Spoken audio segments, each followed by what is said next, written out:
उनके जगह हमारा बच्चा होता ना, बताइए आपका बच्चा होता तो क्या करते? क्या करते हम लोग, बताइएगा। जम्मू कश्मीर के पहलगाम आतंकी हमले से पूरा देश कांप रहा है। सभी लोगों के जुबान पे बस एक ही चर्चा है कि आखिर आतंकी हमला हुआ कैसे, आतंकी भारत में आए कैसे, क्या आतंक ऐसे ही बढ़ता रहेगा? क्या जिस देश को सर्वोपरि मानने की कोशिश की जा रही है, जिस देश को सबसे शक्तिशाली देश माना जाने की कोशिश की जा रही है, उस देश में आतंकी हमला कैसे हो गया?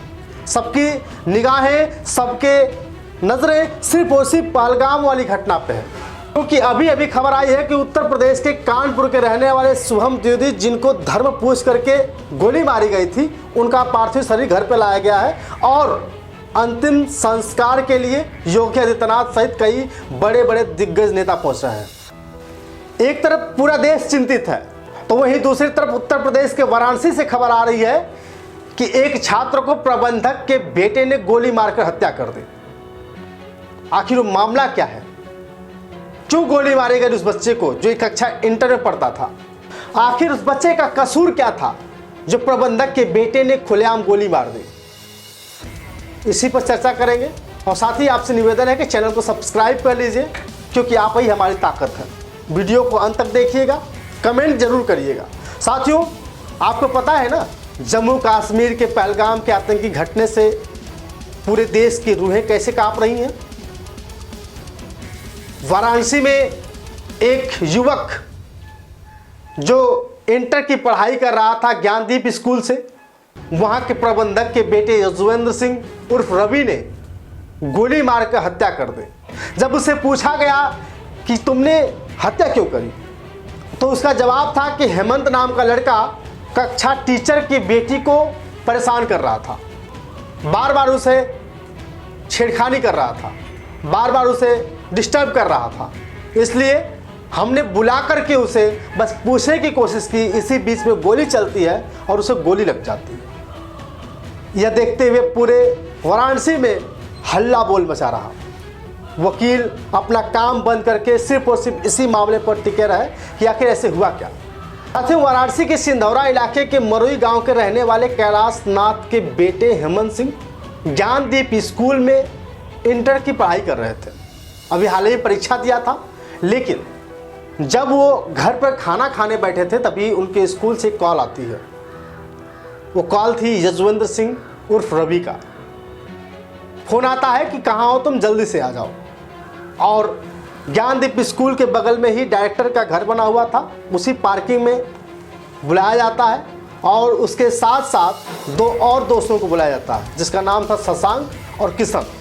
शशांक, किशन और हेमंत तीनों दोस्त थे और रवि के कहने पर उस रूम में गए और जाने के बाद कुछ बातचीत हुई और बातचीत होते होते मामला बहुत बड़ा बढ़ गया।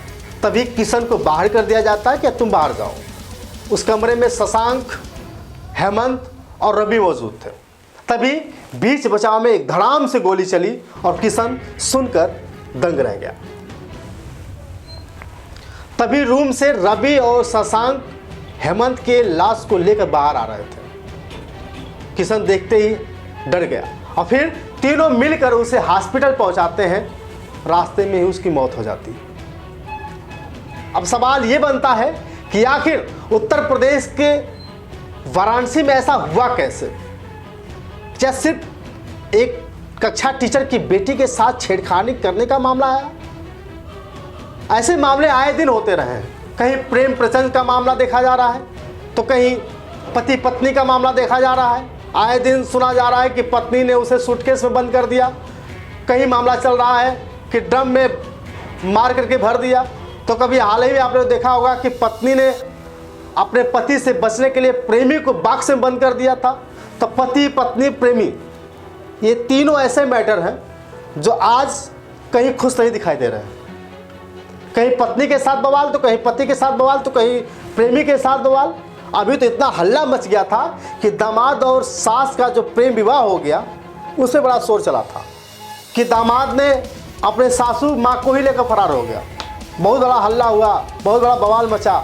सासू अम्मा ने कह दिया कि भैया कुछ भी हो, अब तो हम रहेंगे अपने दामाद के साथ ही, लेकिन अब मैं इसके सासू अम्मा नहीं बल्कि इनकी बीवी हूँ।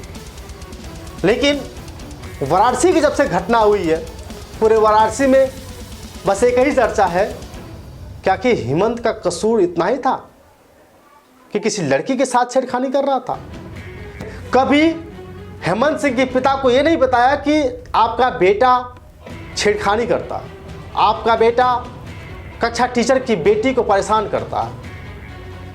क्योंकि अगर हम कैलाश नाथ की बात करें तो वो कचहरी में वकील थे।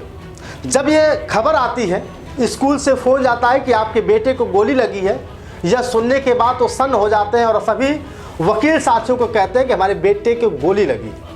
सब भाग कर जाते हैं, तभी हॉस्पिटल पहुंचते पहुंचते खबर आती है कि आपके बेटे की मौत हो गई। यह सुनने के बाद पूरा वकील समाज कहा कि ज्ञानदीप स्कूल के डायरेक्टर व प्रबंधक का विरोध करते हैं और इसी बीच में तहरीर दी जाती है, जिसमें हेमंत के पिताजी 3 बार तहरीर बदलते हैं और यजवेंद्र सिंह रवि को गिरफ्तार कर लिया जाता है। साथियों, सिर्फ यजवेंद्र सिंह रवि नहीं, दोषी शशांक भी है, दोषी किशन भी है, इसलिए तीनों को प्रशासन ने गिरफ्तार कर लिया। अब उसके मामले की जांच हो रही है कि हेमंत सिंह सच में उस बेटी के साथ, कक्षा टीचर की बेटी के साथ गलत करता था। लेकिन यहाँ पे शासन प्रशासन के लोग एकदम एक्टिव हो चुके हैं, तो विपक्ष के नेता कह रहे हैं कि कब तक ऐसा होता रहेगा जब खुलेआम गोली चलती रहेगी। गाली गलौज तो ठीक है, गुंडई बर्दाश्त नहीं। और हत्या की बात करें तो ऐसे बहुत सारे मामले देखे जा सकते हैं। ज्ञानदीप स्कूल को लेकर के बहुत बड़ा हल्ला हुआ। सड़क पर हेमंत सिंह के लाश को रखकर गांव वालों ने खूब प्रदर्शन किया। लेकिन सवाल यही तक नहीं रुकता है कि एक तरफ आतंकी आते हैं और देश में घुस करके 26 लोगों की जान ले लेते हैं, और एक तरफ अपने ही लोग अपनों के दुश्मन बने हुए हैं। कहीं जात धर्म मजहब तो कहीं खून के प्यासे लोग अपने पर्सनली दुश्मनी निकाल रहे हैं। ये कब तक अंत होगा, कैसे अंत होगा? क्योंकि आए दिन कथावाचक भी कहते हैं आपको ऐसे करना चाहिए, आपको ऐसा करना चाहिए, और देश को हमेशा से हिंदू राष्ट्र बनाने की बात की जाती है। कब खत्म होगा? बाकी आपकी राय कमेंट करके बताइएगा। क्या यजवेंद्र सिंह रवि का ये काम गलत था या नहीं था? कसूर यही था ना कि उस लड़की को छेड़खानी करता था।